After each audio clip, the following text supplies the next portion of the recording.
मानाची. मिरज पंचायत समितीत आठवड्याभरात सत्तांतर. पहा पालकमंत्री चंद्रकांत दादा पाटील काय म्हणाले. आणि एक पळवली गेली जी आता येईल आठवड्याने.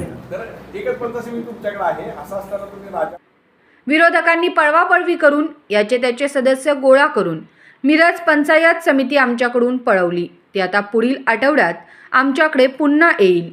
एका सदस्याला पळवले, त्याची पोलिसात तक्रार झाली आहे.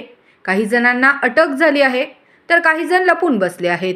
मात्र आता विभागीय आयुक्तांच्या कोर्टात चेंडू गेला आहे.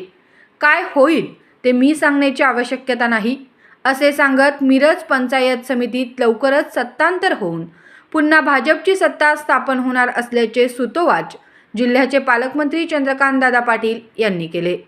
यावेळी त्यांनी महाविकास आघाडीचे नेते आमदार जयंतराव पाटील, आमदार विश्वजित कदम, खासदार विशाल पाटील यांच्यावरही जोरदार टीका केली.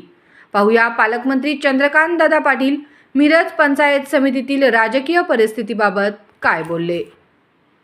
नाही, तो चिंताजनक विषय आहे, पण मी ते मांडलंच ना की जिल्हा परिषद अध्यक्ष असू देत, मिरज पंचायत सभापती असू देत, तुम्ही दुसऱ्याची पळवापळव करून करताय. तुमची काय जागा, तुमची 18. मग तुम्हाला पिढीजात दुश्मनी संपून 11 घ्यायला लागतात, 29. मग तुमचं भागात नाही म्हणून तुम्ही मग अजितदादांची काँग्रेस घेणार, अजितदादांची राष्ट्रवादी घेणार. तसंच मिरजेला तुमचे 3, याचे घ्या, त्याचे घ्या, त्याचे घ्या. जमत नाही का एकाला पळवा. शेवटी तुम्हाला एक सांगतो, तुम्ही जी भीती व्यक्त केली ती बरोबर आहे की जर हे निवडून आलेल्या लोकांचं आहे तर सर्वसामान्यांचा विचार केला पाहिजे.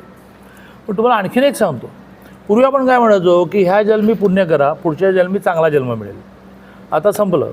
ह्या जन्मी फेडूनच जायचं. आता पंचायत समिती मिरजेचं काय होईल ते बघा. केवढ्याला पडेल. अटक झालीच आहे, काही जण पळत आहेत, मुंबईत जाऊन लपले आहेत. हे केवढ्याला पडलं.